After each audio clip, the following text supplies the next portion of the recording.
Start करेंगे class 12 का first chapter solid state. अब ये चैप्टर में सबसे पहले हमें देखना है टाइप्स ऑफ सॉलिड्स। सो मैंने यहाँ पे स्ट्रक्चर के हिसाब से दो टाइप्स दिए हैं, crystalline solid and amorphous solid, जिसको डिफरेंस की तरह लर्न करेंगे। तो अगर क्वेश्चन पूछेंगे एमसीक्यू के फॉर्म में तो भी हम सॉल्व कर पाएंगे। तो देखो पहली प्रॉपर्टी इसमें है शेप एंड ऑर्डर। तो क्रिस्टलाइन सॉलिड का जो शेप है वो फिक्स होता है, मतलब या तो क्यूबिक होगा या तो हेक्सागोनल होगा या तो एचसीपी सीसीपी, ऐसे फिक्स ज्योमेट्रिकल स्ट्रक्चर यहाँ पे होते हैं। जबकि एमोर्फस में वो इरेगुलर होता है।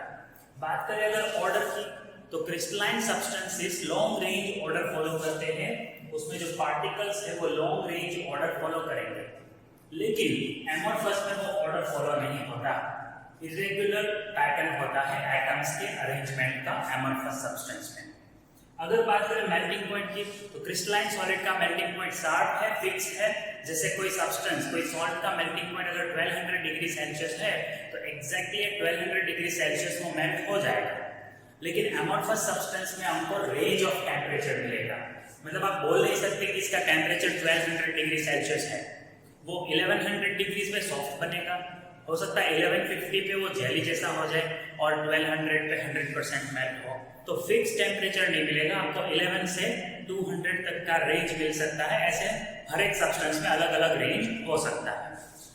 थर्ड देखिए तो क्लीवेज, मतलब जब हम इसको कट करते हैं, नाइफ से अगर आप कट करते हो तो क्रिस्टलाइन सब्सटेंस जो है वहां पे आपको स्मूथ और प्लेन सरफेस मिलेगा। क्रिस्टलाइन में जो सरफेस है कैसा होगा, स्मूथ एंड प्लेन। लेकिन अगर बात करें एमोर्फस की, तो वहां पे इरेगुलर सरफेस होगा, प्लेन सरफेस नहीं मिलेगा। ट्राई करो ग्लास को कट करने की, तो रफ सरफेस हो जाएगा, आपको प्रॉपर प्लेन सरफेस नहीं मिलेगा। उसके बाद अगर देखें तो नेचर कैसा है, crystalline solids are true solid, जैसे NaCl, NaNO3, KCl, KBr, जितने भी ऐसे सॉल्ट्स है वो ट्रू सॉलिड है। बट एमोर्फस सब्सटेंस क्या है, स्यूडो सॉलिड है, वो सुपर कूल्ड लिक्विड है। जैसे जो विंडो ग्लास है, वो ग्लास स्लोली नीचे फ्लो होता है, सो वो सुपर कूल्ड लिक्विड है, यानी उसको हम स्यूडो सॉलिड कहेंगे। और लास्ट प्रॉपर्टी समझना जरूरी है जो है आइसोट्रोपी, एनाइसोट्रोपी। अब ये क्या होता है, अगर आप क्रिस्टलाइन सॉलिड में लाइट पास करते हो डिफरेंट डायरेक्शन से और रिफ्रैक्टिव इंडेक्स फाइंड करने की कोशिश करो, तो हर एक डायरेक्शन में वो डिफरेंट होगा।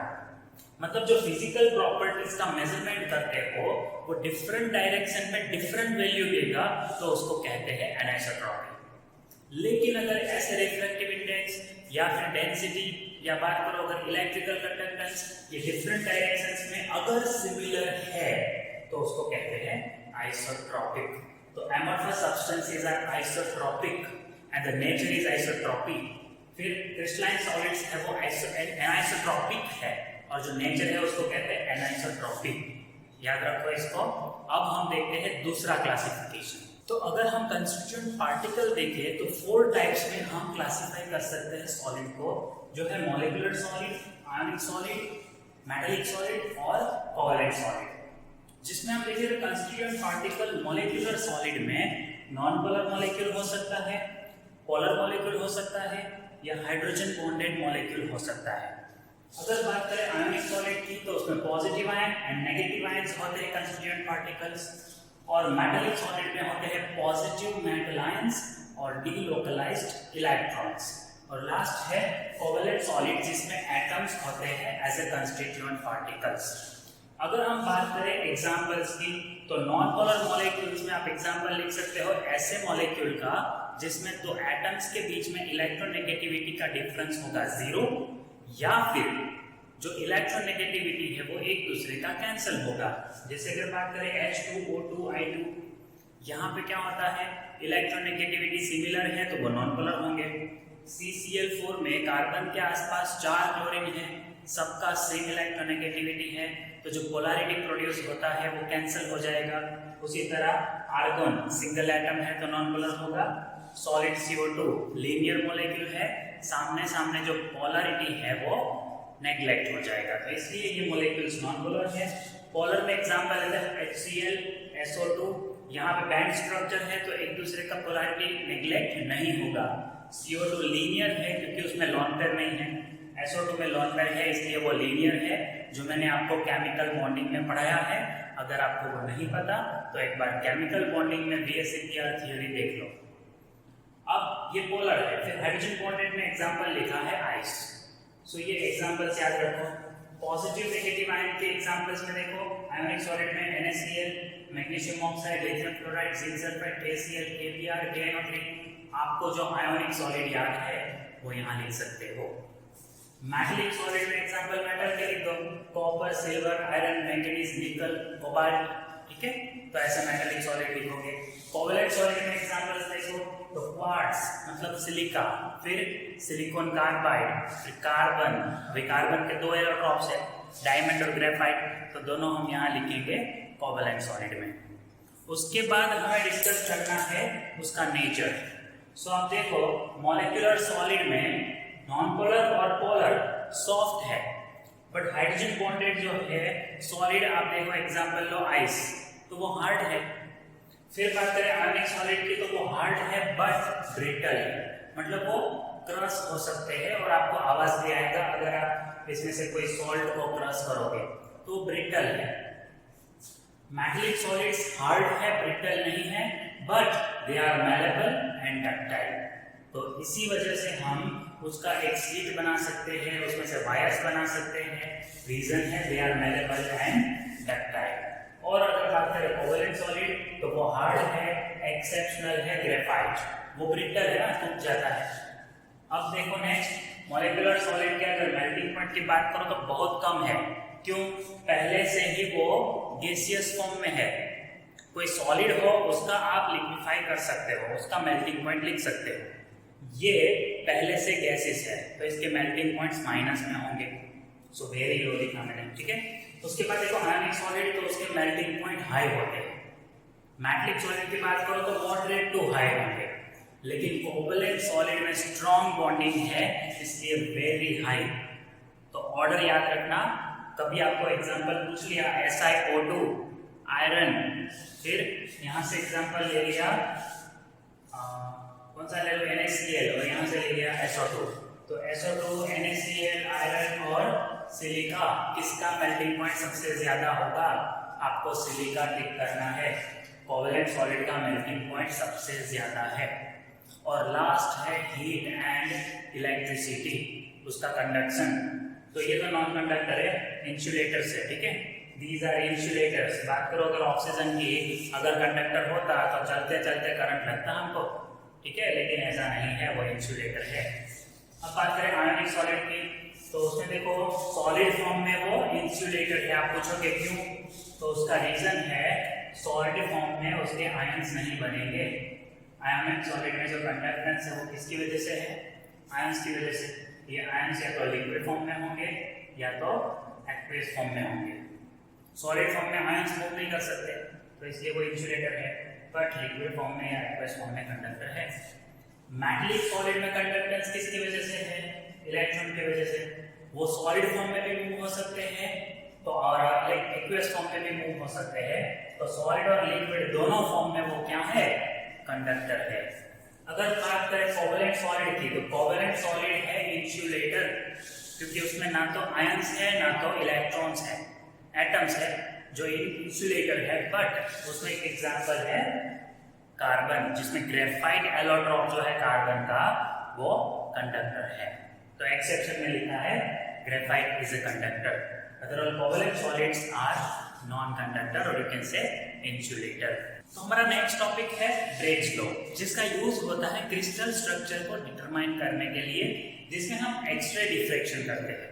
तो जब क्रिस्टल लेटिस में एक्सरे पास होगा तो उसका डिफ्रैक्शन होगा। अब फर्स्ट लेयर से जो डिफ्रैक्शन हुआ उसकी कंपेयर में जो सेकेंड लेयर से एक्सरे का डिफ्रैक्शन हुआ उसको थोड़ा ज्यादा डिस्टेंस कवर करना पड़ा। अब वो डिस्टेंस कितना कवर करना पड़ता है उसे हम लिखेंगे QRS से, जहां QRS क्या है? QR plus RS। लेकिन अगर आपको ट्रिग्नोमेट्री आता है तो QR और RS कैसे फाइंड होगा? देखो यहाँ पे राइट एंगल ट्रायंगल बन रहा है तो ये PR दिख रहा है आपको, So PR sin theta is equal to QR. Similarly, PR sin theta is equal to RS. तो यहाँ पे लिखा रहेगा हमने QR equal to RS equal to PR sin theta. लेकिन QRS क्या होता है? QR plus RS.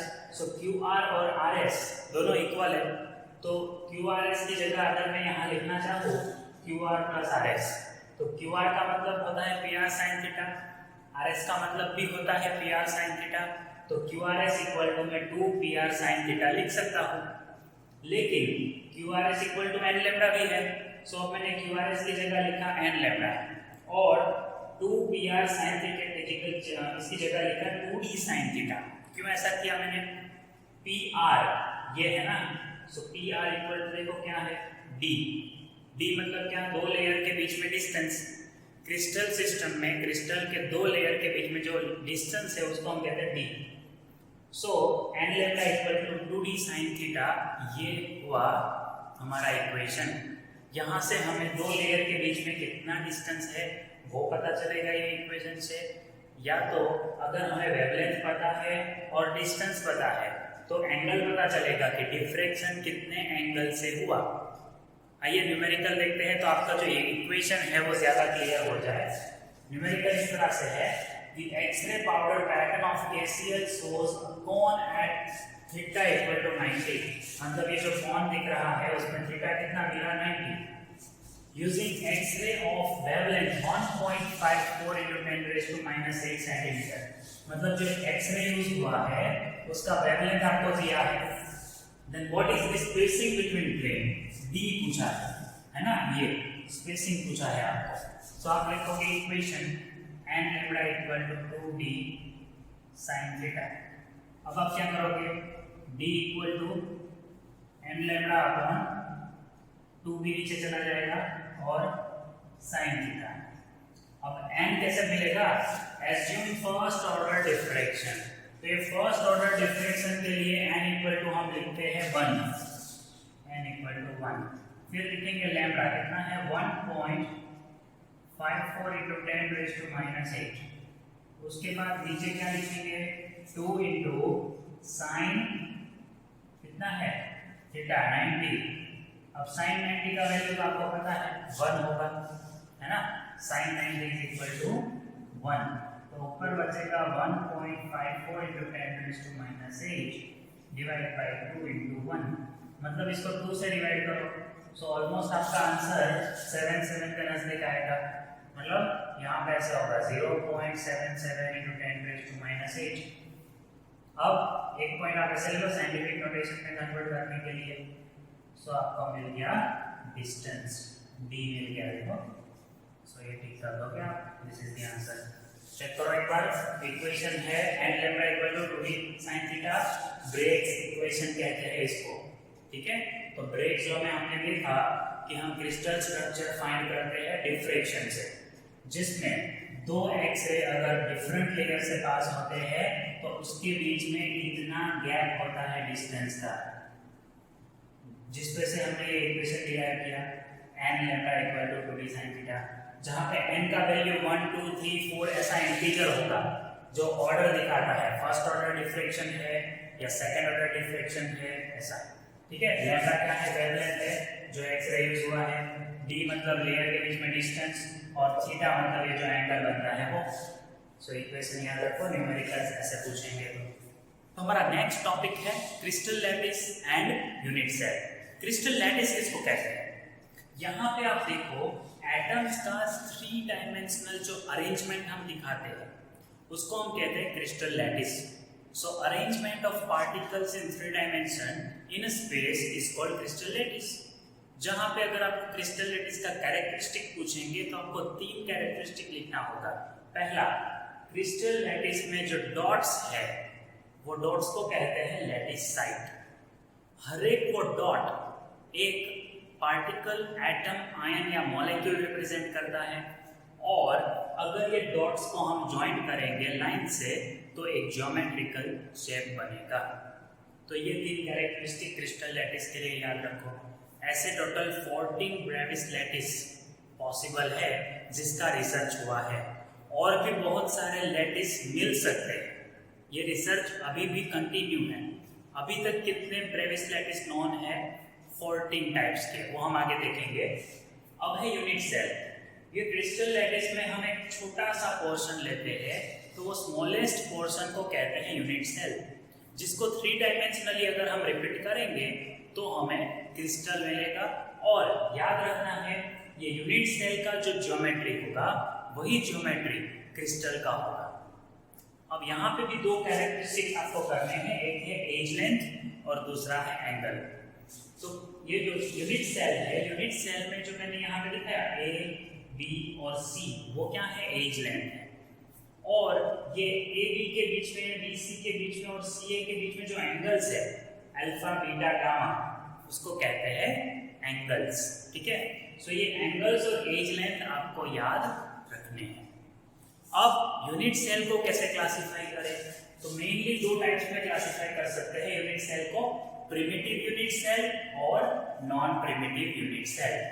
जिसमें प्रिमिटिव यूनिट सेल का मतलब ये होता है कि जिसमें एटम सिर्फ और सिर्फ कॉर्नर पे होगा, एटम्स एट कॉर्नर्स ओनली, है ना। बहुत शॉर्टली मैंने पूरा समझाया है यहाँ पे, अब ये समझने की कोशिश करो कि एटम को अगर हम सिर्फ कॉर्नर पे रखेंगे तो उसको कहते हैं प्रिमिटिव यूनिट सेल। तो टोटल नंबर ऑफ एटम्स कितने होंगे? आप बोलोगे सर 8 कॉर्नर्स है, तो 8 एटम्स नहीं, ये गलत है। देखो, जो एटम मैंने यहाँ पे ड्रॉ किया है वो यूनिट सेल के अंदर कितना पोर्शन उसका होगा? सिर्फ 1/8 पोर्शन होगा। बाकी का जो पोर्शन है वो दूसरे नेबरिंग यूनिट सेल के अंदर होंगे। तो ये यूनिट सेल के अंदर ये एटम का कितना पोर्शन है? 1/8। और ऐसे टोटल कितने कॉर्नर हैं? 8। हर एक एटम में से 1/8 पोर्शन लो तो टोटल हो जाएगा 1। तो इस तरह से ये यूनिट सेल के अंदर एक एटम है। तो प्रिमिटिव यूनिट सेल का मतलब है सिर्फ कॉर्नर पे एटम रखने हैं और उसमें टोटल नंबर ऑफ एटम होंगे 1। इसको सिंपल क्यूब भी बोल सकते हो, this is also called a simple cube. ठीक है, नेक्स्ट है नॉन प्रिमिटिव सेल, या फिर उसको सेंटर्ड सेल भी बोल सकते हैं, क्योंकि 3 तरह के सेंटर्ड सेल हमें देखने हैं। पहला है बॉडी सेंटर्ड सेल, जिसको BCC ऐसा भी लिख सकते हैं। अभी बॉडी सेंटर्ड का मतलब ही होता है सेंटर में एक एटम होगा, बट कॉर्नर पे तो होंगे ही। कोई भी सेंटर्ड सेल आप ले लो, आपको कॉर्नर पे तो एटम रखने ही है। तो 8 कॉर्नर्स के 1/8 पोर्शन से एक एटम आया, और बॉडी के सेंटर में जो एटम है वो तो पूरा उसके अंदर है, तो 1 वो हो गया, तो टोटल आएंगे 2। बॉडी सेंटर्ड सेल में अगर पूछा कितने नंबर ऑफ एटम्स है, तो कॉर्नर वाले और बॉडी के सेंटर में एक एटम होगा, तो इसलिए इसमें 2 एटम है टोटल। ये कैलकुलेशंस याद रखो, आगे काम आएंगे न्यूमेरिकल्स में। फेस सेंटर्ड सेल, जिसको कहते हैं FCC। अभी फेसेस मतलब ये, ठीक है। आप जो रूम के अंदर बैठे हो तो जो वॉल है वो क्या है?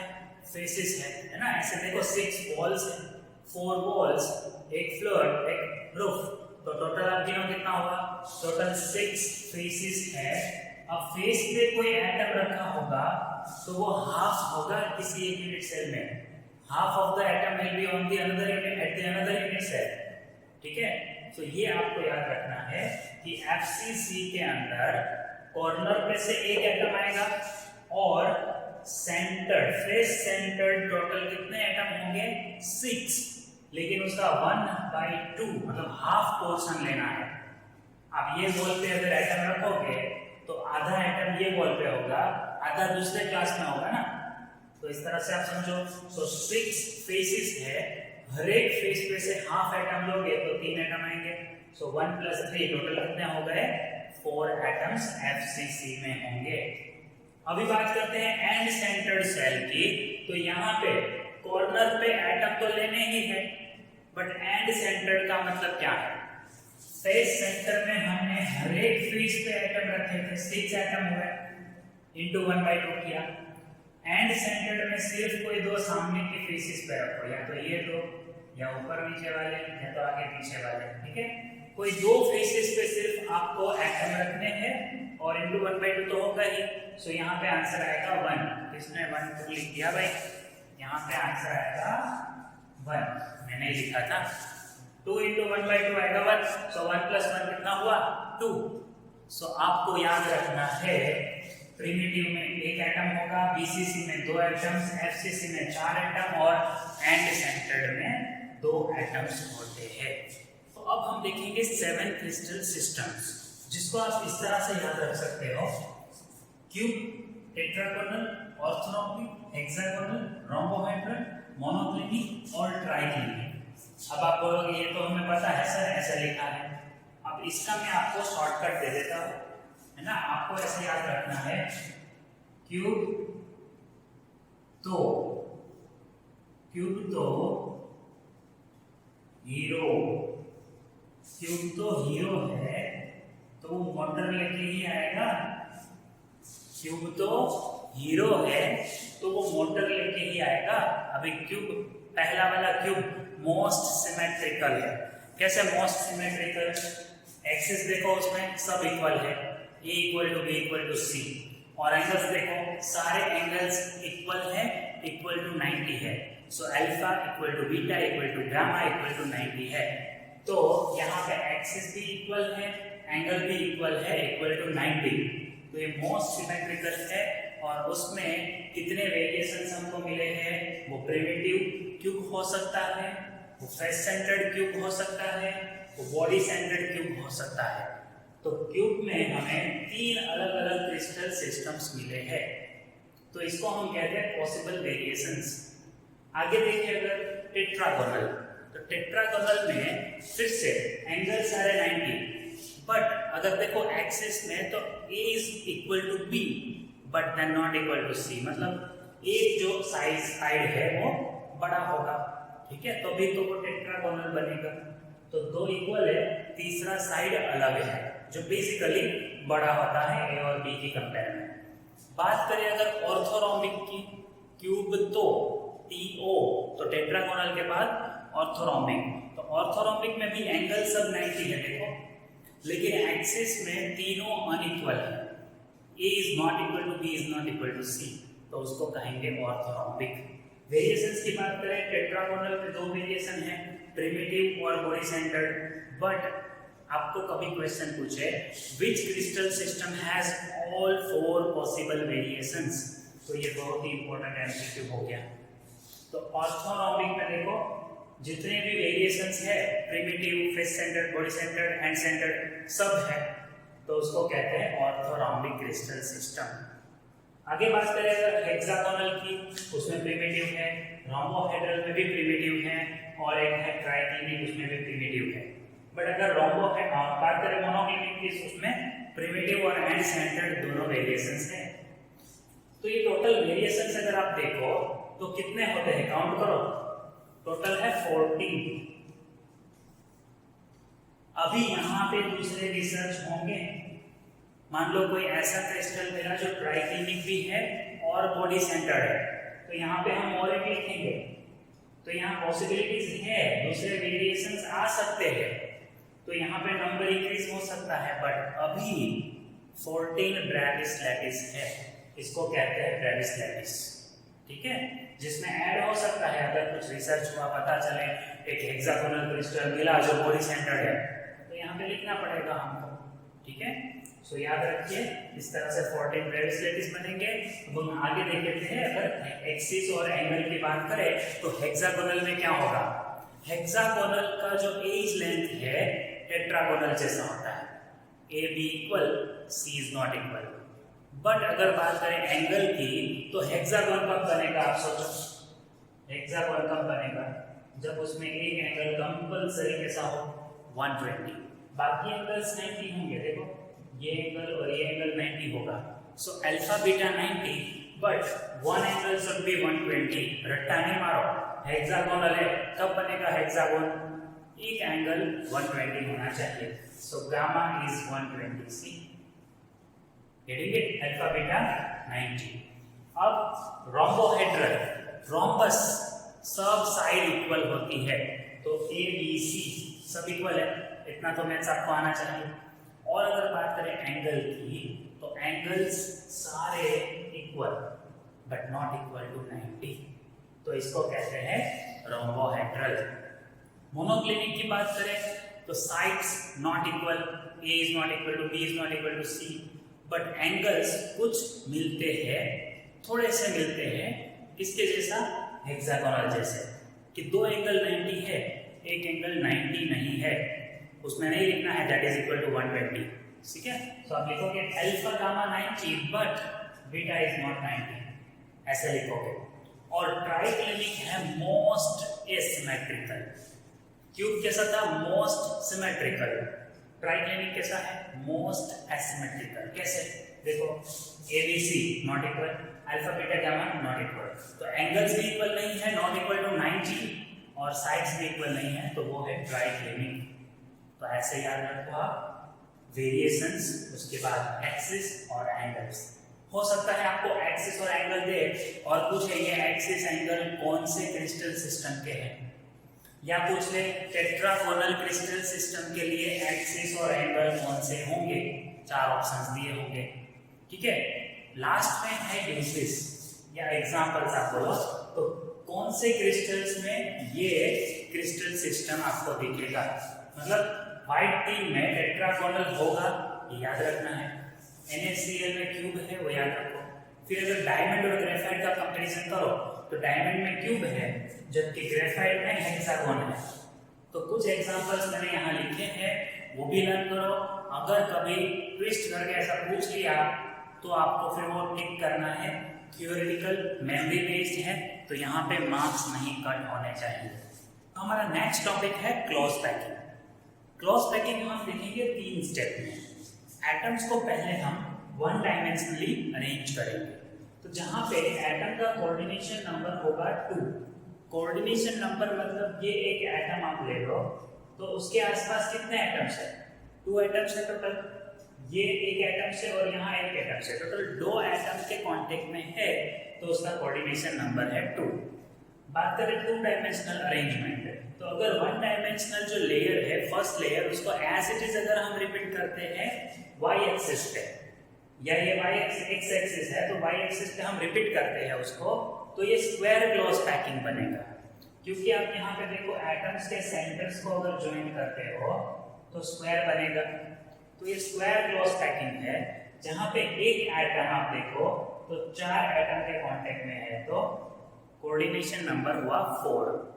लेकिन अगर ये फर्स्ट लेयर के नीचे जो सेकंड लेयर रखेंगे वो थोड़ा हम शिफ्ट करके रखते हैं, बीच में जो जगह है वहां पे एटम्स हम रखते हैं, तो आप देखो अगर सेंटर्स को ज्वाइन करोगे तो हेक्सागोन बनेगा, तो ये हेक्सागोनल क्लोज पैकिंग बनेगा। लेकिन हेक्सागोनल 2 डायमेंशनल क्लोज पैकिंग है ये, जहां पे कोऑर्डिनेशन नंबर 6 है, मतलब एक जो सेंट्रल एटम है उसके आसपास आप देखो तो 6 एटम उसके टच में है।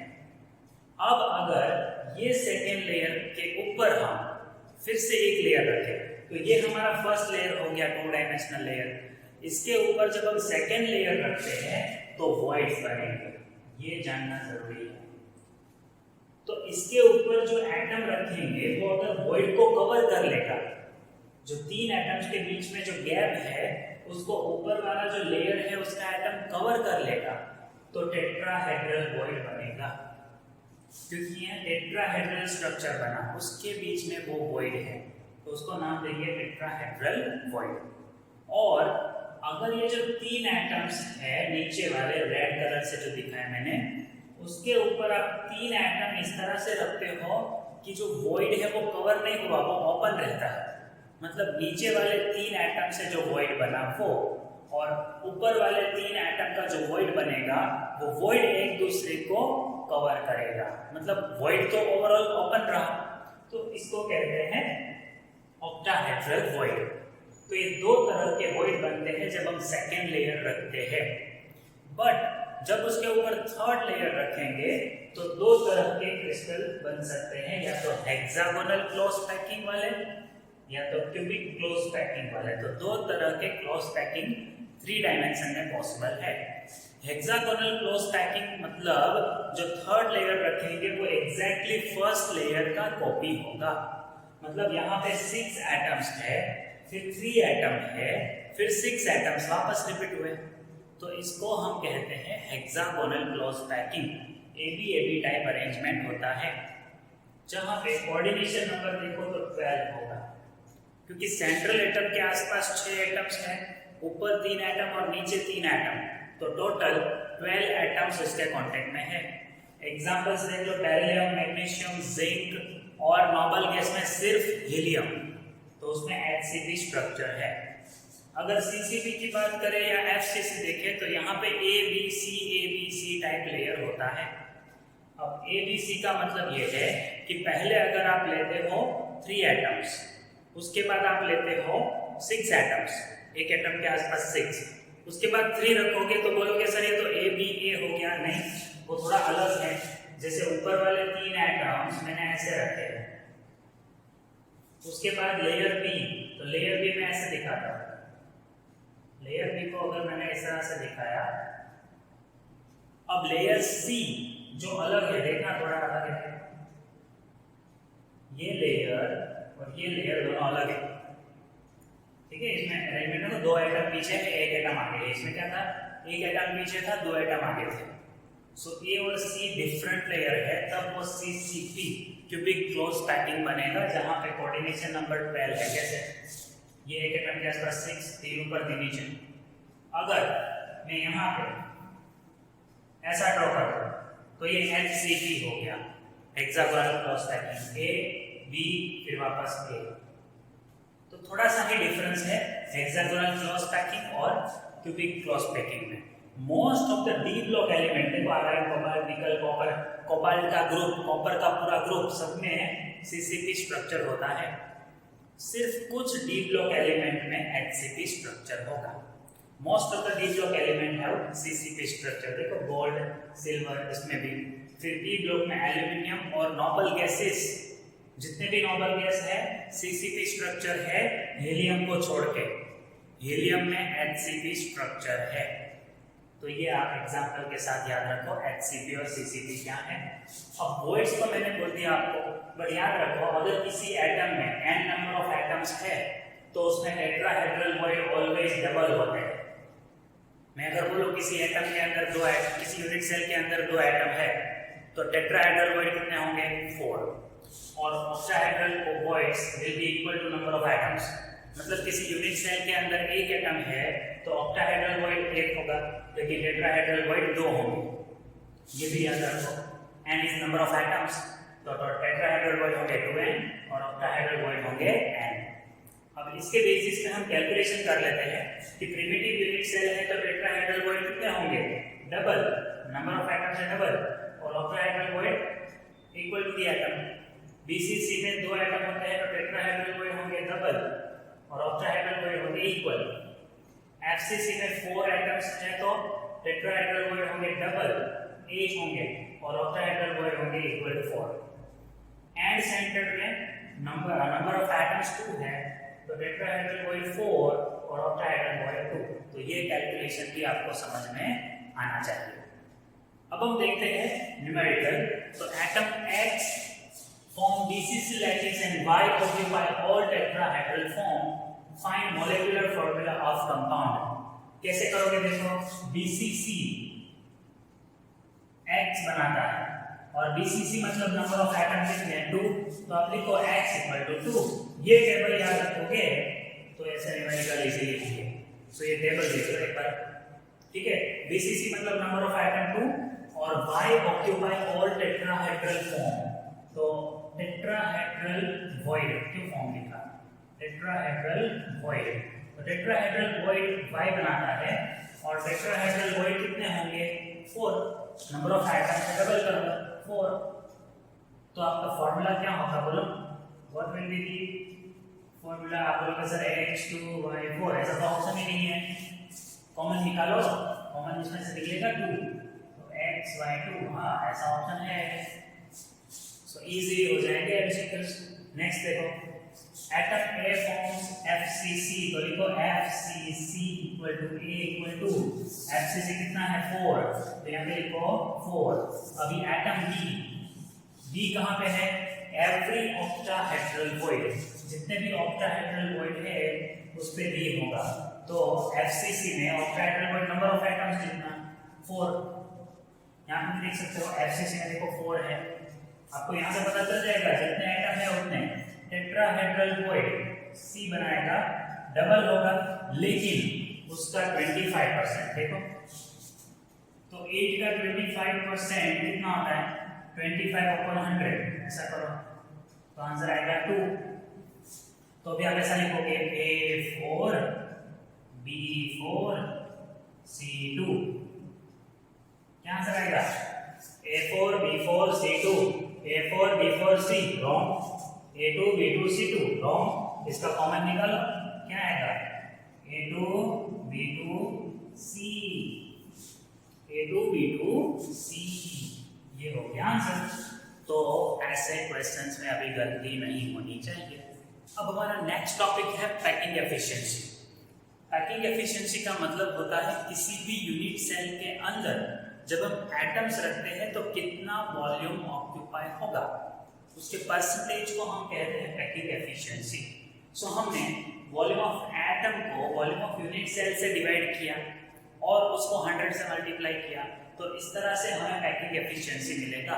जहां पे एटम का वॉल्यूम हम लिखते हैं 4/3πr³, लेकिन एटम कितने होंगे यूनिट सेल में वो हम Z से मल्टीप्लाई करते हैं, तो Z is number of atom present in unit cell, और वॉल्यूम ऑफ यूनिट सेल हम A³ से दिखाते हैं, इनटू 100 करेंगे तो परसेंटेज मिलेगा, तो पैकिंग एफिशिएंसी।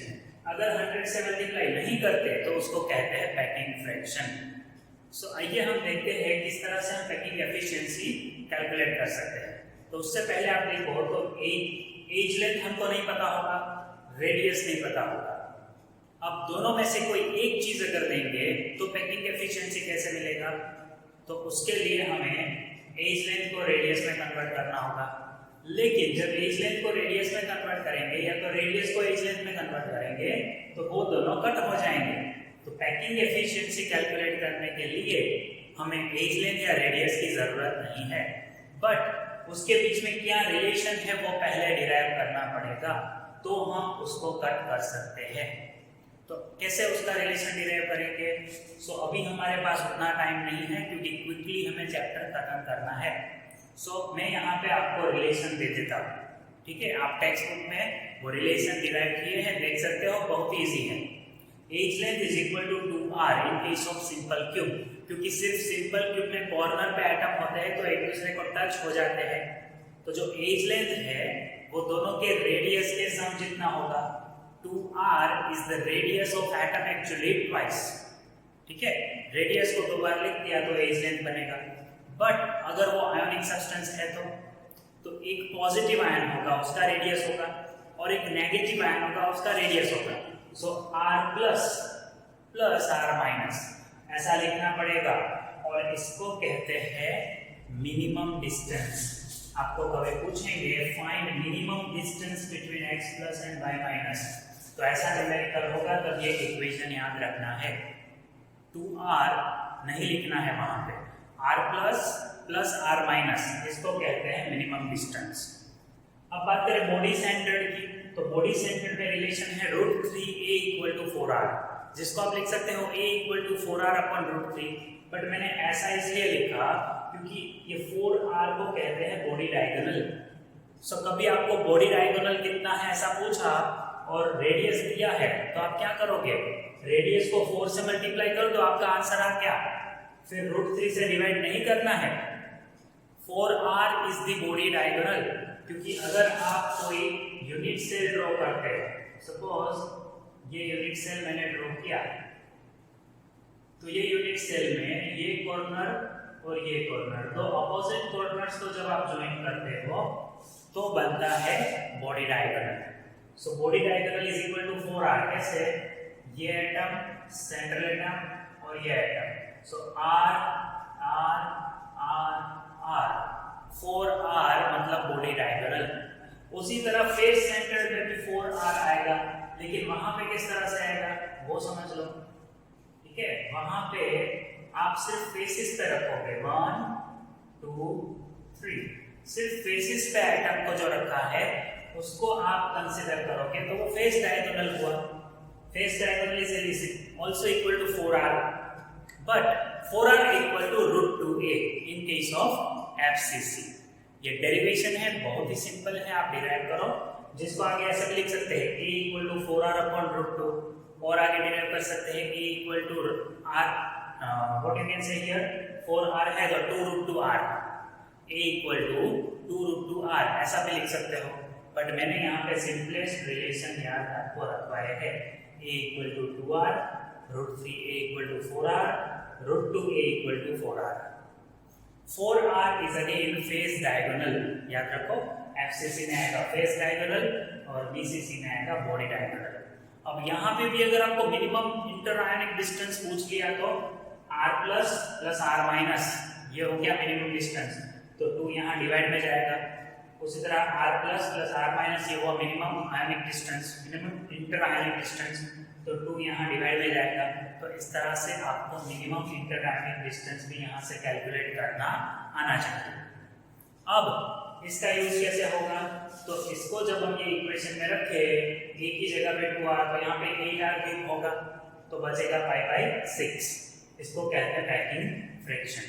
एमसीक्यूज होंगे कभी, सिंपल क्यूब का पैकिंग फ्रैक्शन कितना, pi by 6, pi by 8, root 3 pi by 8, root 2 pi by 6, तो इतना तो सिंपल आप टिक कर सकते हो। उसी तरह बॉडी सेंटर का वैल्यू अगर आप यहाँ रखते हो तो क्या आंसर आएगा, यहाँ पे हो जाएगा 4a equal to 4r upon root 3 है, तो 8r upon root 3 cube, 4r upon root 3 cube हो जाएगा, जिसको सॉल्व करोगे तो आंसर आएगा रूट 3 पाई बाई 8। और उसी तरह FCC के लिए आंसर आएगा रूट 2 पाई बाई 6, बट ऊपर नीचे अगर रूट 2 से मल्टीप्लाई करे तो क्या बचेगा, यहाँ पे 2 और नीचे बचेगा 6, मैंने वो डिवाइड किया तो आंसर आया पाई बाई 3 रूट 2। सो इस तरह से आपको ये पैकिंग फ्रैक्शन मिला। अगर इसको 100 से मल्टीप्लाई करो तो पैकिंग एफिशिएंसी आएगा, जिसमें सबसे ज्यादा पैकिंग एफिशिएंसी है फेस सेंटर्ड का। अभी कभी कभी आपको परसेंटेज वॉइड पूछ सकते हैं, ये पैकिंग एफिशिएंसी है। सो अगर मैंने परसेंटेज वॉइड पूछा तो इसमें परसेंटेज वॉइड कितना होगा 26, ये भी याद रखो, मतलब इतना स्पेस एम्प्टी होगा, 26% वॉल्यूम एम्प्टी होगा, इतना फिल किया है। 68 अगर कंप्लीटेड फिल्ड है तो परसेंटेज वॉइड कितना होगा 32 होगा, दैट विल बी 32। और उसी तरह परसेंटेज वॉइड सिंपल क्यूब में कितना होगा, सिंपली हैव टू 100 माइनस 52.4, इतना तो आप कर सकते हो। तो 0.6 किया तो 3 हो गया, तो मैंने 7 किया तो 6 हो गया, तो मैं 47 into 47.6%, तो ये परसेंटेज वॉइड हुआ। इस तरह से आप परसेंटेज वॉइड पे कैलकुलेट कर सकते हो। अब बात आती है डेंसिटी ऑफ यूनिट सेल कि इस तरह से जो भी हमने यूनिट सेल बनाया उसका डेंसिटी कैसे कैलकुलेट करेंगे। तो डेंसिटी कैलकुलेट करने के लिए सिंपल इक्वेशन है mass of atoms upon volume of unit cell. Volume of unit cell को a क्यूब से मैंने लिख दिया, एटम कितने हैं वो मल्टीप्लाई किया z से। अब एक एटम का मास कैसे मिलेगा, molecular mass divide by Avogadro number. तो मैंने मास ऑफ एटम लिखा molecular mass upon Avogadro number, फिर z और a क्यूब तो ऐसे ही है। सो यहाँ पे m है मॉलिक्यूलर मास और n नॉट है एवोगैड्रो नंबर। लेकिन कभी कभी कुछ न्यूमेरिकल्स में आपको बोलेंगे 23 gram of the crystal is given, edge length is this, find number of atoms present in crystal. तब आप क्या करोगे, तब आपको यहाँ W लिखना है। तो मैंने कैपिटल M की जगह W लिख दिया, ये वेट है जो क्रिस्टल का वेट आपको दिया होगा, और नीचे देखो एवोगैड्रो नंबर की जगह मैंने सिंपल n लिख दिया, मतलब ये नंबर ऑफ मॉलिक्यूल्स और एटम है क्रिस्टल के अंदर जो होंगे, ये एवोगैड्रो नंबर नहीं है। जब आपको कुछ वेट दिया है वो लिखते हो तो नीचे एवोगैड्रो नंबर नहीं आएगा, वो वेट में कितना नंबर ऑफ एटम्स या मॉलिक्यूल है वो होगा n। तो इस तरह से भी आप डेंसिटी कैलकुलेट कर सकते हो। अब हम ये जो हमने देखा पैकिंग एफिशिएंसी और डेंसिटी, इसका एप्लीकेशन देखते हैं।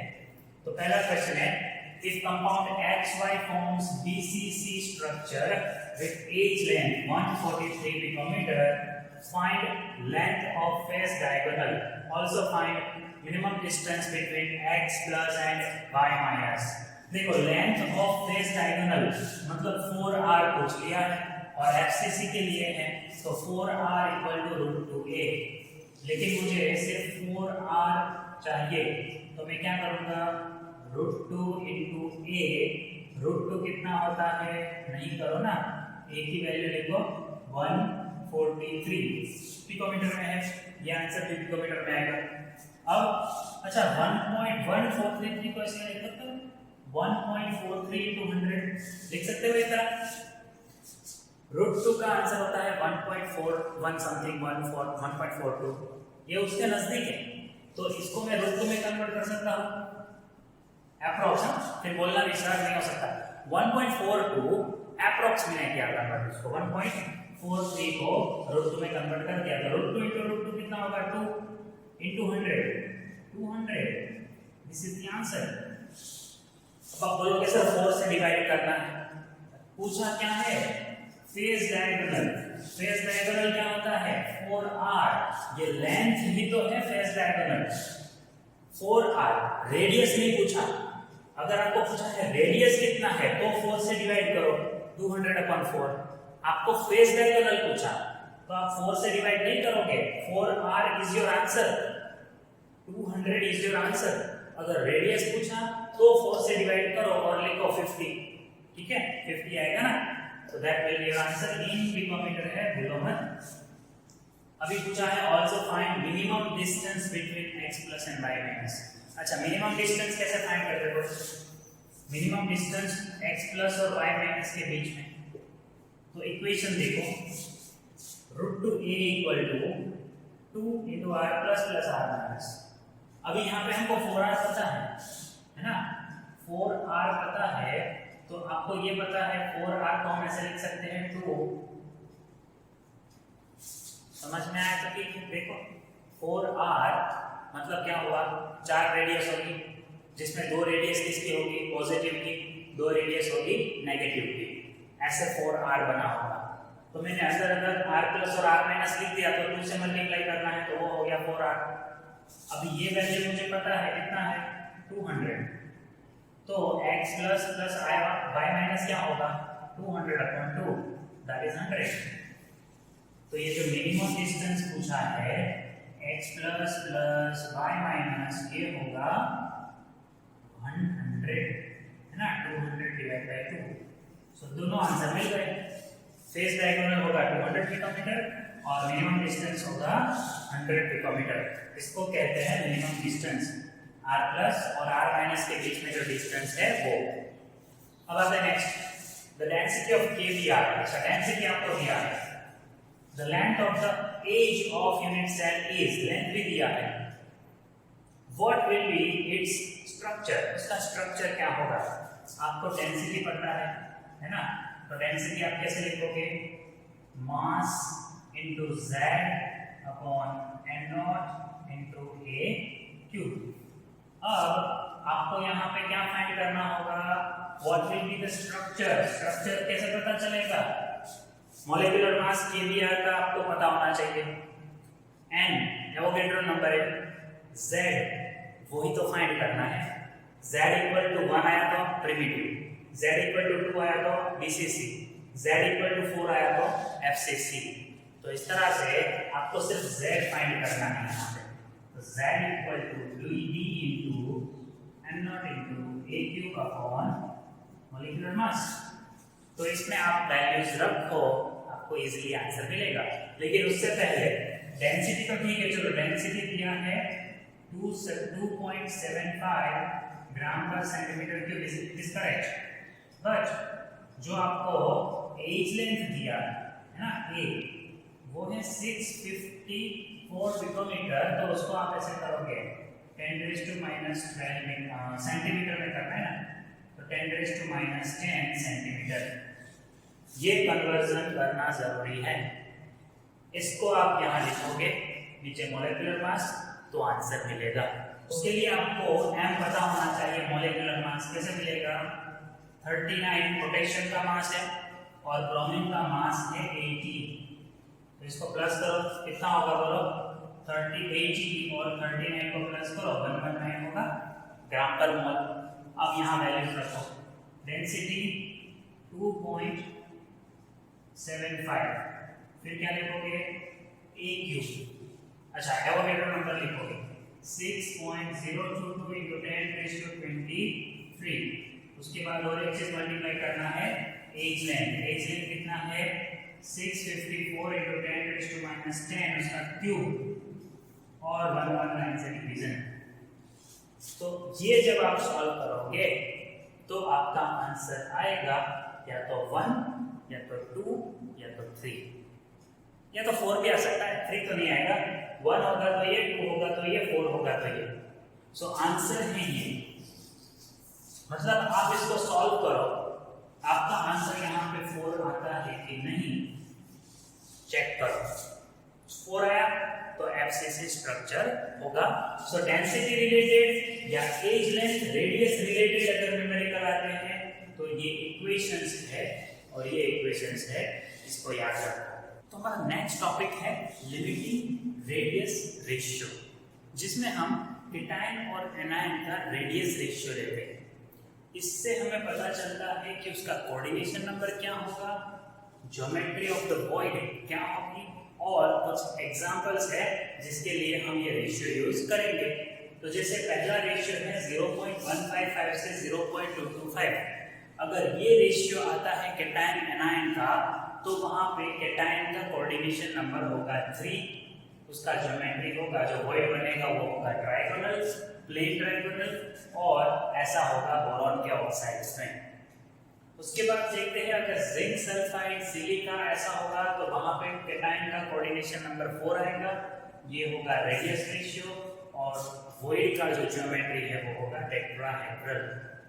बाद में अगर ऑक्टाहेड्रल वॉइड है तो कोऑर्डिनेशन नंबर 6 होगा, और ऐसा ऑक्टाहेड्रल वॉइड कहां पे बनेगा तो एग्जांपल है NaCl और मैग्नीशियम डाइऑक्साइड। लेकिन अगर हमने सीजियम क्लोराइड टाइप क्रिस्टल लिया तो वहां पे रेडियस रेशियो होगा 0.732 से 1, जो कि मैक्सिमम है, जिसके लिए कोऑर्डिनेशन नंबर होगा 8 और वॉइड का ज्योमेट्री होगा क्यूबिक। तो कभी डायरेक्टली आपको रेडियस रेशियो देके पूछ लेते हैं उसका कोऑर्डिनेशन नंबर क्या होगा या ज्योमेट्री क्या होगा वॉइड का, या तो आपको कभी ज्योमेट्री दिया होगा कि ऑक्टाहेड्रल है तो कौन सा रेडियस रेशियो इसके लिए आ सकता है। तो ऐसे क्वेश्चंस हैं तो वो तो मेमोरी बेस्ड है, वो तो बहुत इजी होंगे, बट न्यूमेरिकल भी पूछ सकते हैं तो उसका मैं प्रैक्टिस कराऊंगा। उससे पहले आप ये ध्यान दे लो कि अगर NaCl टाइप कोई क्रिस्टल है और उसमें आपको मिनिमम इंटर आयोनिक डिस्टेंस पूछते हैं तो आप ये वाला इक्वेशन लिखोगे, क्योंकि NaCl में एक Na+ 6Cl से अटैच होता है। तो एक्चुअली आप देखो तो Na+ एजिस पे है, सो 2R+ और 2R- एक दूसरे के कांटेक्ट में है, तो R+ और R- के बीच में, मतलब Na+ और Cl- के बीच में मिनिमम डिस्टेंस होता है a/2। 2 कॉमन लिया फिर डिवाइड किया। बट अगर CsCl की बात करें तो वो एग्जैक्टली बिहेव करता है किसकी तरह, देखो यहाँ पे ये 4R समझ लो इसको, इक्वल टू √3 है, मतलब ये BCC स्ट्रक्चर जैसा है। सो यहाँ पे R+ + R- इक्वल टू क्या होगा, 2 कॉमन निकल के यहाँ पे आएगा, सो √3/2। ये इक्वेशंस इसलिए मैंने लिखे हैं, कभी आपको एज लेंथ देंगे और मिनिमम इंटर आयोनिक डिस्टेंस पूछेंगे तो NaCl टाइप क्रिस्टल में होगा a/2 और सीजियम क्लोराइड टाइप क्रिस्टल में होगा √3a/2। अब न्यूमेरिकल ये टेबल पे से कैसे पूछेंगे, देखो a solid A+B- has NaCl type structure and if anion has radius 250, मतलब कैपिटल R, ऐसा समझ लो, कैपिटल R पता है, then what will be ideal radius for cation? तो पहले तो आप समझ लो ऑक्टाहेड्रल सिस्टम होगा, NaCl है, तो उसके लिए कोऑर्डिनेशन नंबर की जरूरत नहीं है, रेडियस रेशियो है ये। अब इसमें से ये वाला लोगे ये कंफ्यूजन होता है आपको, तो आइडियल रेडियस पूछा है, इसलिए आपको यहाँ से मिनिमम वैल्यू उठाना है और आपको चेक करना है कि उसका आइडियल रेडियस क्या होगा। सो अभी आपके पास ये हो गया रेशियो, कौन सा, 0.414। अब R- तो पता है, आपको फाइंड करना है R+। R+ is equal to 414 into capital R- वो है 250, तो 0.414 इंटू 250 करो तो इसका आपको आंसर मिलेगा, जो कितना होगा अप्रॉक्स 103.5 पिकोमीटर मल्टीप्लाई करके देखो तो ये आपको आंसर मिलेगा। So ideal radius of cation हो गया ये। अगर ऐसा ऑप्शन है आपके पास तो इसको टिक करना है। बट अभी दूसरा क्वेश्चन देखो, ये ना केटायन ऑफ C प्लस, मतलब ये भी नहीं है, तीसरा एक केटायन है जिसका रेडियस है 180। क्या उसको ये क्रिस्टल के जो टेट्राहेड्रल साइड है उसमें फिट कर सकते हैं? तो अब आपको टेट्राहेड्रल वॉइड का रेडियस फाइंड करना होगा। सो अब आप लिखोगे टेट्राहेड्रल के लिए, ये किसके लिए था? ऑक्टाहेड्रल, ठीक है। अभी आप लिखोगे टेट्राहेड्रल के लिए। सो टेट्राहेड्रल के लिए R plus two R minus ratio क्या होगा? 2 है आपके पास। अब इसमें भी आप बोलोगे सर कौन सा वैल्यू है, नहीं पता चलता। 180 पिकोमीटर उसमें फिट होगा कि नहीं वो आपको देखना है। सो आपको 225 ये लेना है, मिनिमम रेशियो लेना है। तो 0.225 इज द आंसर। आंसर में रेशियो है, R प्लस आपको फाइंड करना है। तो R प्लस कितना होगा? दिस इनटू R माइनस मतलब वो तो 250 ही रहेगा, नेगेटिव माइन तो चेंज नहीं होगा ना। तो इसका आप अगर मल्टीप्लिकेशन करो तो वो 56.25 पिकोमीटर ऐसा होगा। चेक करो। अब ये आंसर इतना है, मतलब जो केटायन आएगा उसका रेडियस इससे बड़ा नहीं होना चाहिए, 56 से बड़ा नहीं होना चाहिए। तो आपको कितना दिया है वो? 180। तो 180 picometre is greater than R plus, so not possible, है ना। इसको हम टेट्राहेड्रल साइड में फिट नहीं कर सकते, वो उसमें स्लिप नहीं होगा, याद रखो इस तरह। सो ऐसे रेडियस रेशियो रिलेटेड क्वेश्चंस होंगे तो ये टेबल इंपॉर्टेंट है, याद रखना है इसको। अब एमसीक्यूज के लिए बहुत ही इंपॉर्टेंट टॉपिक है types of different ionic crystals. So यहाँ पे हम total 6 type of ionic crystals देखेंगे। NaCl, cesium chloride, zinc sulphide, calcium chloride, Na2O, ZnS। अब आप लोग का ZnS 2 बार आया। ये ZnS को कहते हैं स्फेलेराइट, जबकि ये ZnS को कहते हैं वुडसाइट। तो दोनों डिफरेंट है। यहाँ पे CCP स्ट्रक्चर है, यहाँ पे HCP स्ट्रक्चर है। उसके बाद कैल्शियम क्लोराइड को फ्लोराइड टाइप स्ट्रक्चर भी बोलते हैं और Na2O को एंटी फ्लोराइड स्ट्रक्चर भी बोलते हैं। जो हम एग्जांपल्स देखेंगे तो आपको समझ में आएगा। तो सबसे पहले हम देखते हैं NaCl, जिसको रॉक सॉल्ट टाइप स्ट्रक्चर भी कहते हैं या NaCl टाइप स्ट्रक्चर कहते हैं। क्या है उसके लिए? देखो ज्योमेट्री याद रखो, CCP।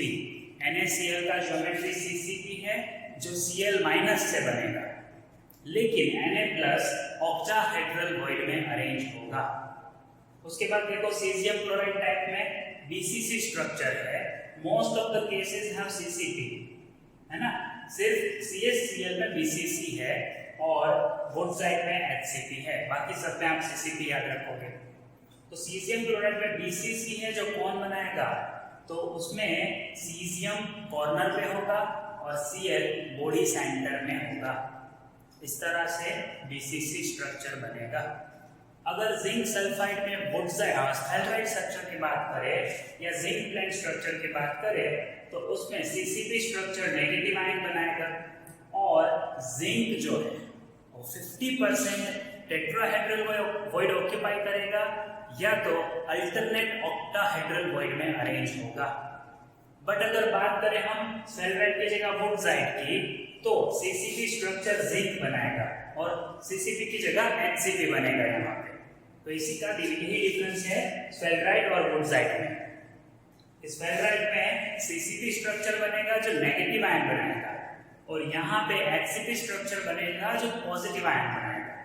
स्फेलेराइट में जिंक प्रेजेंट था टेट्राहेड्रल या ऑक्टाहेड्रल वॉइड में, यहाँ वुडसाइट में नेगेटिव आयन प्रेजेंट है, मतलब सल्फाइड प्रेजेंट है 50% टेट्राहेड्रल वॉइड में या अल्टरनेट ऑक्टाहेड्रल वॉइड में। कौन प्रेजेंट है? सल्फाइड। तो डिफरेंस आपको दोनों का पता चलना चाहिए। उसी तरह फ्लोराइड एंटी फ्लोराइड का डिफरेंस पता होना चाहिए। दोनों में CCP स्ट्रक्चर है, लेकिन फ्लोराइड में कैल्शियम बनाएगा CCP स्ट्रक्चर और सीसी जो एंटी फ्लोराइड है उसमें नेगेटिव आयन बनाएगा सीसीपी स्ट्रक्चर। सो दोनों में डिफरेंस है, फ्लोराइड में पॉजिटिव आयन बनाएगा और एंटी फ्लोराइड में नेगेटिव आयन बनाएगा सीसीपी स्ट्रक्चर। उसके अलावा जो फ्लोराइड में negative ion tetrahedral bond occupy करता है तो एंटी फ्लोराइड में पॉजिटिव आयन टेट्राहेड्रल बॉन्ड्स को ऑक्यूपाई करेगा। तो यहाँ से बहुत सारे एमसीक्यूज बन सकते हैं। जैसे मुझे सिंपल एमसीक्यू पूछना है तो मैं ऐसा पूछ सकता हूँ, स्फेराइड में Zn+2 कहाँ होंगे? 100% टेट्राहेड्रल बॉन्ड ऑक्यूपाई करेंगे, 100% ऑक्टाहेड्रल बॉन्ड ऑक्यूपाई करेंगे, 50% ऑक्टाहेड्रल बॉन्ड ऑक्यूपाई करेंगे या 50% टेट्राहेड्रल बॉन्ड ऑक्यूपाई करेंगे। तो आपको ये पता होना चाहिए, ठीक है, तभी आपका एमसीक्यू करेक्ट होगा। तो वैसे आपको याद रखने के लिए बहुत सारी चीजें हैं, लेकिन लॉजिक तो कुछ लगाना ही नहीं है। आपका मेमोरी अच्छा है तो ये टेबल याद रख लो। अब इसके बाद आपको याद रखना है कोऑर्डिनेशन नंबर, जो पॉजिटिव नेगेटिव आयन के टर्म्स में है। मैंने यहाँ लिखा पॉजिटिव आयन का कोऑर्डिनेशन नंबर 6, मतलब एक Na+ के आसपास 6 क्लोराइड है, और नेगेटिव आयन का कोऑर्डिनेशन नंबर लिखा 6, मतलब एक क्लोराइड के आसपास 6 सोडियम है। उसी तरह से आप आगे देखते जाओ, ठीक है। एक जिंक के आसपास 4 सल्फाइड, एक सल्फाइड के आसपास 4 जिंक। अब यहाँ देखो ध्यान से, कैल्शियम 4 होंगे तब फ्लोराइड 8 होंगे, तो एक कैल्शियम के आसपास 8 फ्लोराइड होंगे, तो कैल्शियम का कोऑर्डिनेशन नंबर 8 है, 4 नहीं लिखना है।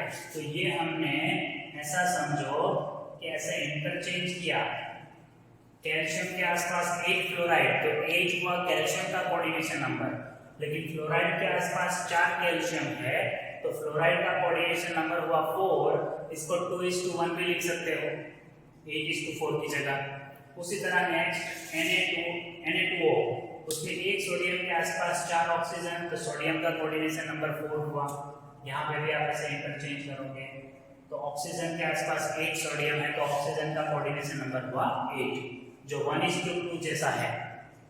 और लास्ट है जिंक सल्फाइड वुडजाइड को 4:4 है। सो कोऑर्डिनेशन नंबर तो सल्फाइड और वुडजाइड का सेम है, इवन एग्जांपल भी सेम है। आप जो भी एग्जांपल सल्फाइड में लिखते हो वो सारे एग्जांपल यहाँ लिखने हैं। डिफरेंस कितना है? सिर्फ ये जो अरेंजमेंट है, ज्योमेट्री है उसका, सीसीपी और एचसीपी ज्योमेट्री में डिफरेंस है, और नेगेटिव आयन पॉजिटिव आयन की अरेंजमेंट में डिफरेंस है। अब आता है नंबर ऑफ फॉर्मूला, कि एक यूनिट सेल के अंदर कितने फॉर्मूलाज होंगे। मतलब मेरे पास अगर एक यूनिट सेल में 4 Na+ और 4 Cl- है, तो मैं क्या कहूंगा, एक यूनिट सेल में टोटल नंबर ऑफ फॉर्मूलाज कितने हैं? 4, ठीक है। टोटल नंबर ऑफ फॉर्मूलाज होंगे 4 NaCl के केस में। सीजियम क्लोराइड के केस में क्या होगा? सीजियम देखो कॉर्नर पे है ना, तो एक सीजियम होगा पूरे एटम के अंदर, और क्लोराइड कहाँ है? बॉडी के सेंटर में, तो एक क्लोराइड होगा। तो एक सीजियम आयन और एक क्लोराइड आयन है, तो मॉलिक्यूल कितना बना? एक बना ना, सीजियम क्लोराइड, तो एक ही फॉर्मूला हुआ। उसी तरह आप कैलकुलेट करो जिंक सल्फाइड के लिए, तो आंसर आएगा 4। एक यूनिट सेल के अंदर 4 जिंक सल्फाइड के फॉर्मूलाज होंगे। कैल्शियम फ्लोराइड में आंसर आएगा 4, Na2O मतलब एंटी फ्लोराइड में आएगा 4, फ्लोराइड में भी 4, और लास्ट जो है वुडजाइड उसमें भी 6। तो ये डिफरेंस देखो यहाँ पे आपको पता चलेगा। सीसीपी स्ट्रक्चर में 4 है, और ये कौन सा स्ट्रक्चर है? HCP, जिसमें 6 फॉर्मूलाज होते हैं, तो यहाँ पे 6 आएगा। तो जो भी BCC है उसमें 4 है, देखो CCP में, सॉरी, जो भी CCP स्ट्रक्चर है वो सब कितने होंगे? 4। इतना तो आपको याद रहना चाहिए। BCC स्ट्रक्चर है तो कितना आएगा? 2 एटम्स होते हैं। यहाँ पे 2 आयंस है ना हमारे पास, Cl+ और Cl-, तो 2 आयंस मिलके एक फॉर्मूला बना, तो वो लिखा हमने यहाँ पे। और लास्ट में है HCP, उसमें आंसर आता है 6। याद रखो इस तरह से। एग्जाम्पल्स भी मैंने कुछ दिए हैं, एग्जाम्पल्स भी आप लर्न करो, ठीक है। तो याद रहने चाहिए आपको कोऑर्डिनेशन नंबर, ज्योमेट्री और फॉर्मूलाज। कोई भी एक क्रिस्टल सिस्टम आपको यहाँ से उठा के पूछ लेंगे और बोलेंगे चलो यहाँ पे Na+ कहाँ होते हैं, 50% tetrahedral void, 50% octahedral void, all tetrahedral void और ऑल ऑक्टाहेड्रल वॉइड। सो तब आपको ये याद होना चाहिए।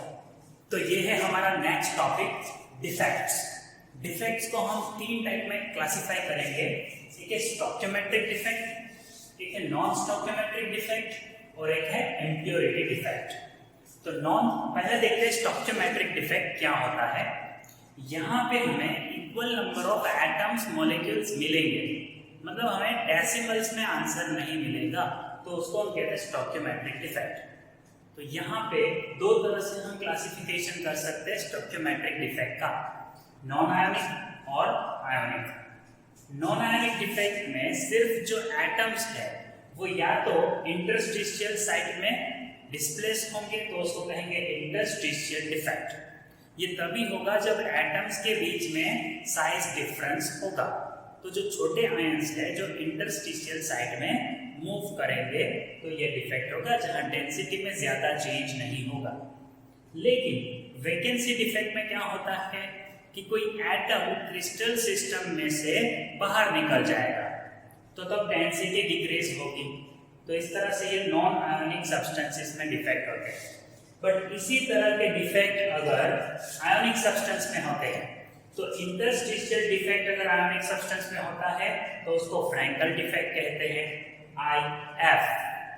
F1 ऐसा याद रखो।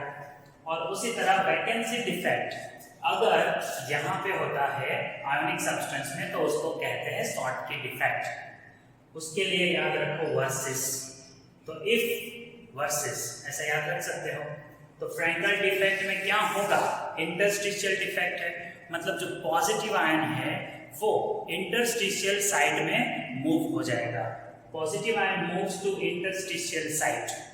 ऐसा कब होगा, जब पॉजिटिव और नेगेटिव आयन की साइज में बहुत बड़ा डिफरेंस होगा, जब कोऑर्डिनेशन नंबर बहुत कम होगा, तब ये डिफेक्ट होगा। और उसमें डेंसिटी चेंज नहीं होता, क्योंकि सिर्फ आयन का डिस्प्लेसमेंट हुआ है एक जगह से दूसरी जगह, और इसीलिए इसको डिसलोकेशन डिफेक्ट भी बोलते हैं, क्योंकि सिर्फ पॉजिटिव आयन का लोकेशन चेंज हुआ है। अब आगे देखते हैं एग्जांपल्स। तो zinc sulphide, AgBr, AgCl, AgI ऐसे कंपाउंड में ये डिफेक्ट हो सकता है, क्योंकि इसमें साइज का डिफरेंस बहुत ज्यादा है। लेकिन शॉर्टकी डिफेक्ट कब होगा, जब पॉजिटिव और नेगेटिव आयन के साइज जो है वो इक्वल होंगे, तब ये होगा। और इक्वल नंबर में पॉजिटिव और नेगेटिव आयंस क्रिस्टल सिस्टम में से निकल जाएंगे, तो ये हुआ वैकेंसी डिफेक्ट। लेकिन आयंस में हुआ, इसलिए इसका नाम है शॉर्टकी डिफेक्ट। क्या होगा, यहाँ एक पॉजिटिव आयन अगर क्रिस्टल को छोड़ के जाएगा तो एक नेगेटिव आयन भी छोड़ देगा। अगर 2 पॉजिटिव आयन क्रिस्टल में से निकले तो 2 नेगेटिव आयन भी निकलेंगे। So equal number of positive और नेगेटिव आयन निकलेंगे। कोऑर्डिनेशन नंबर होगा बहुत ज्यादा, तभी इस तरह का ये जो डिफेक्ट है वो होगा। जो क्रिस्टल सिस्टम है उसका कोऑर्डिनेशन नंबर ज्यादा होगा, तो क्या होगा, इंटरस्टिशियल डिफेक्ट हो नहीं सकता, साइज भी इक्वल है, तो उसमें होगा शॉर्टकी डिफेक्ट। अब डेंसिटी इसमें क्या होगा, क्योंकि मेटल जो पॉजिटिव नेगेटिव आयन है वो छोड़ के गए, तो मास कम हो गया, वॉल्यूम तो उतना ही रहेगा लेकिन मास कम हो गया, उसकी वजह से डेंसिटी डिक्रीज होता है। और उसके एग्जांपल में आप ऐसे एग्जांपल लिखोगे जिसकी साइज ऑलमोस्ट इक्वल हो, तो NaCl, KCl, सीजियम क्लोराइड, ये सब एग्जांपल है। आप KBr भी लिख सकते हो। अब मैंने एक और लिखा AgBr, आप बोलोगे सर AgBr यहाँ पे भी लिखा, यहाँ पे भी लिखा, अब वो दोनों में लिखना है। साइज का डिफरेंस बहुत कम है, इसलिए वो शॉर्टकी भी दिखाता है और फ्रैंकल डिफेक्ट भी वो दिखाता है। ये हुआ स्टोइकियोमेट्रिक डिफेक्ट। अब हम देखते हैं नॉन स्टोइकियोमेट्रिक डिफेक्ट। तो उसमें हम 2 पार्ट में इसको क्लासिफाई करेंगे, metal excess defect, metal deficiency defect. Metal deficiency defect में आप देखो तो मेटल्स कम है as compare to non metals.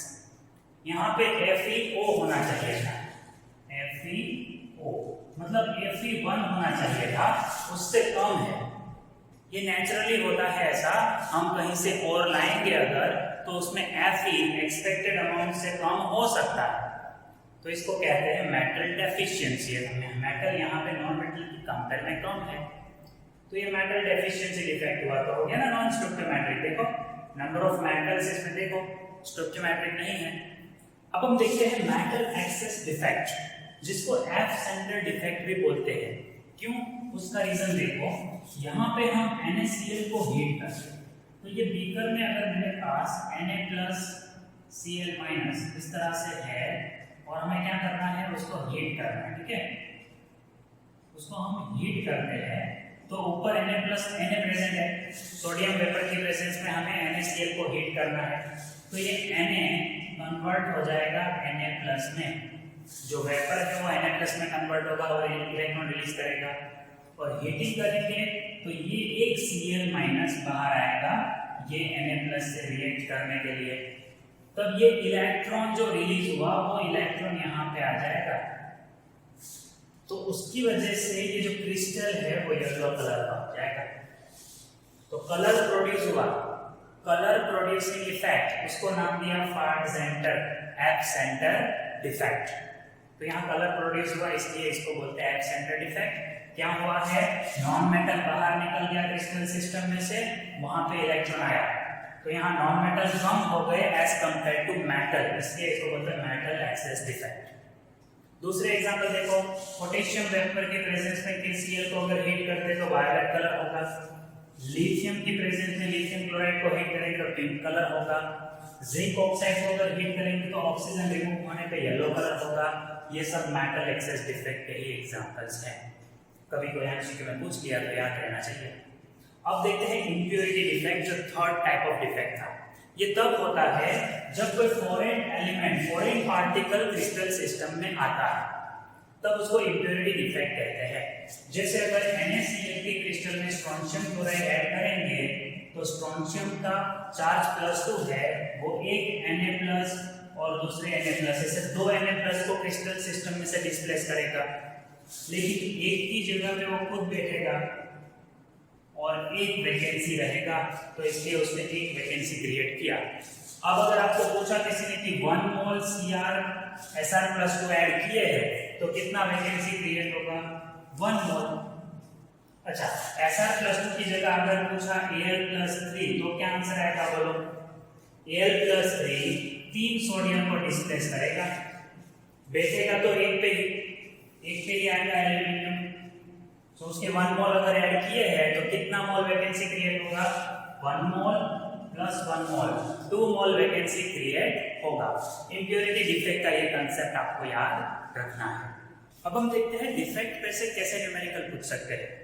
जैसे ये पहला न्यूमेरिकल वो इंप्योरिटी डिफेक्ट पे से है, if NaCl is doped with 10⁻³ mole% of SrCl2, so NaCl में SrCl2 का हमने इंप्योरिटी ऐड किया है, then calculate the concentration of cation vacancy. तो ये मैंने आपको सिखाया था कि अगर NaCl में हम इंप्योरिटी ऐड करें SrCl2 का तो कितने Na+ रिप्लेस होंगे, 2, लेकिन केटाइन वैकेंसी कितना होगा, सिर्फ 1 होगा, क्योंकि एक Na+ की जगह पे तो Sr खुद बैठेगा, सो एक वैकेंसी क्रिएट होगा, ये आपको याद रखना चाहिए। एक वैकेंसी क्रिएट होगा, वो एक मॉलिक्यूल अगर ऐड किया है तो हमने यहाँ पे ऐड किया है 10⁻³ मोल%। सो आपको पहले इसको कन्वर्ट करना होगा मॉलिक्यूल्स में। कैसे कन्वर्ट करोगे, मोल% को मोल में कन्वर्ट करो, तो ऐसा कर सकते हो 100 मोल का मतलब होता है 10⁻³ मोल। परसेंटेज का मतलब क्या होता है, जब आपने लिखा 10⁻³ मोल%, उसका मतलब है 100 मोल NaCl में हम SrCl2 कितना ऐड करेंगे, 10⁻³ तो 1 मोल में कितना ऐड करेंगे, 1 मोल में कितना ऐड करेंगे, तो वो हम कैलकुलेट करेंगे तो इस तरह से होगा 10⁻³ into 1, वो करना जरूरी नहीं है, एंड डिवाइड बाय 100, तो इसका आंसर होगा 10⁻⁵, 10⁻⁵, ये तो ऊपर आएगा तो -5 होगा। अब आपको क्या करना है, इसको आपको कन्वर्ट करना है मॉलिक्यूल्स में, क्योंकि कितना वैकेंसी क्रिएट होगा वो आपको मोल में नहीं पूछा है। यहाँ पे देखो आप, तो ये मोल इनवर्स है, मतलब इतने वैकेंसीज वो नंबर में आपको फाइंड करना है। सो आप क्या करोगे, इतने मोल्स है, तो वैकेंसी के लिए क्या कहा था मैंने, एक मॉलिक्यूल ऐड किया तो एक वैकेंसी होगा। तो इतने मोल्स ऐड किए तो आपको एवोगैड्रो नंबर से मल्टीप्लाई करना है।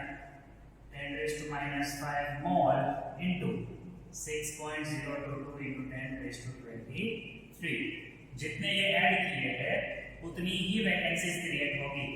सो हम वो मोल्स को एवोगैड्रो नंबर से मल्टीप्लाई करें तो 6.022 × 10⁻, क्या आंसर आएगा बोलिए, 23 है और ये -5 है, तो आंसर हो जाएगा 18।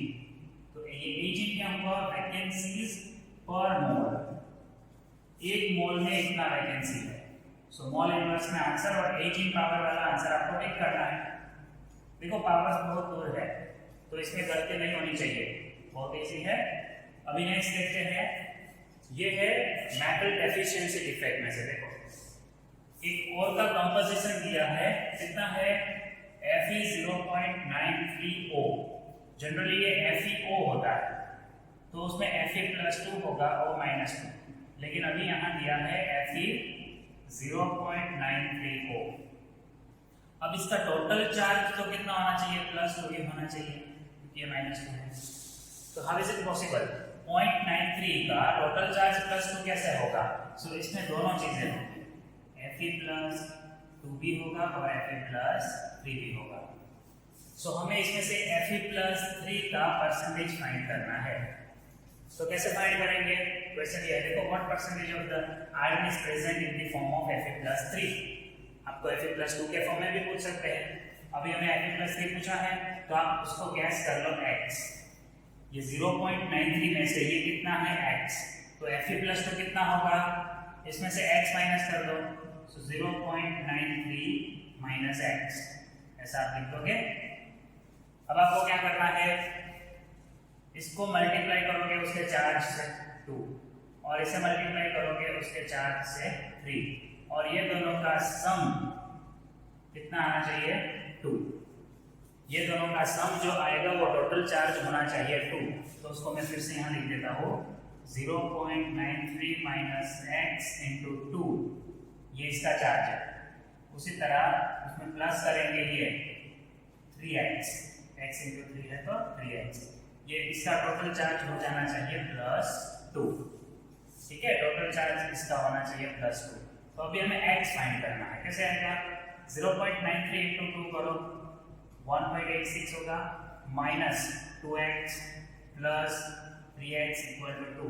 अभी इसको राइट साइड ले जाओ और -2x + 3x होगा x, तो x = 1.86 को माइनस करो इसमें से तो 0.14 आएगा। अभी आपको क्या मिला, Fe+3 मिला, x अमाउंट है। तो आपको Fe+3 का परसेंटेज फाइंड करना है। उसके लिए आपको ऊपर लिखना होगा Fe+3 और नीचे लिखना होगा टोटल इनटू 100।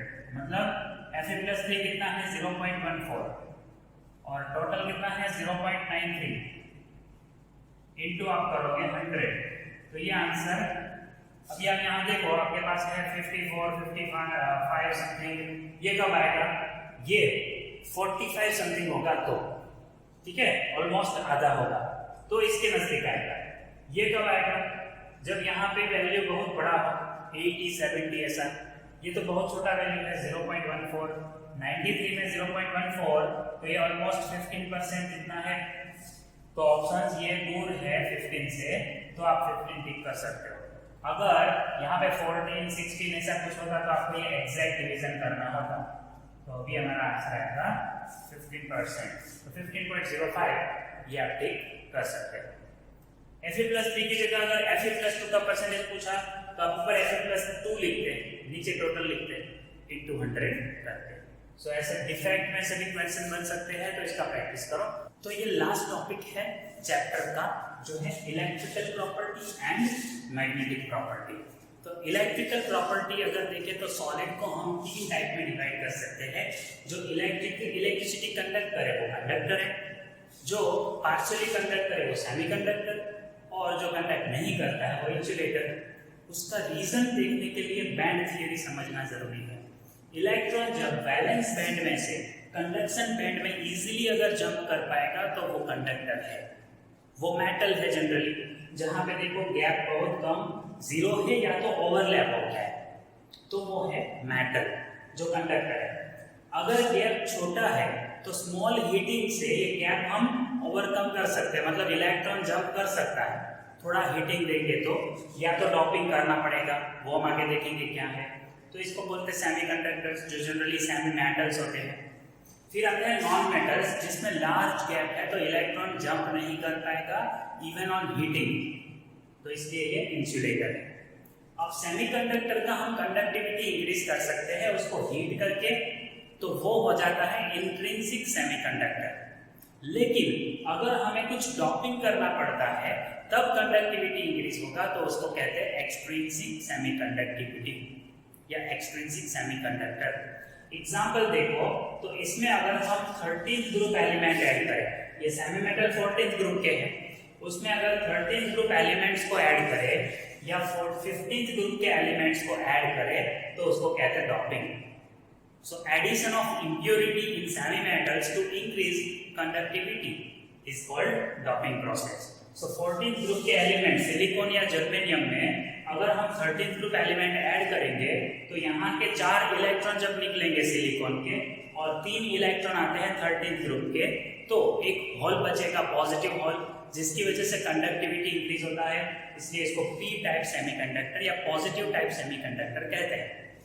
लेकिन अगर 15th ग्रुप एलिमेंट ऐड करेंगे तो 14th ग्रुप एलिमेंट के 4 इलेक्ट्रॉन की जगह 15th ग्रुप एलिमेंट के 5 इलेक्ट्रॉन आएंगे, तो एक इलेक्ट्रॉन एक्स्ट्रा रहेगा, फ्री इलेक्ट्रॉन डीलोकलाइज, जो पूरे क्रिस्टल में घूम सकता है, जिसकी वजह से कंडक्टिविटी इंक्रीज होता है। इसको नेगेटिव टाइप सेमीकंडक्टर इसलिए कहते हैं या एन टाइप सेमीकंडक्टर। अब इसका यूज कहाँ है? अगर हम इसको ज्वाइन करते हैं एक पी और एक एन, तो उसको कहते हैं P N diode. So as a diode इसको यूज कर सकते हैं। एक पीएन दूसरे एनपी को ज्वाइन करेंगे तो पीएनपी, या इस तरह ज्वाइन करें तो एनपीएन, ऐसे अगर ज्वाइन करें तो वो ट्रांजिस्टर बनता है इसमें से।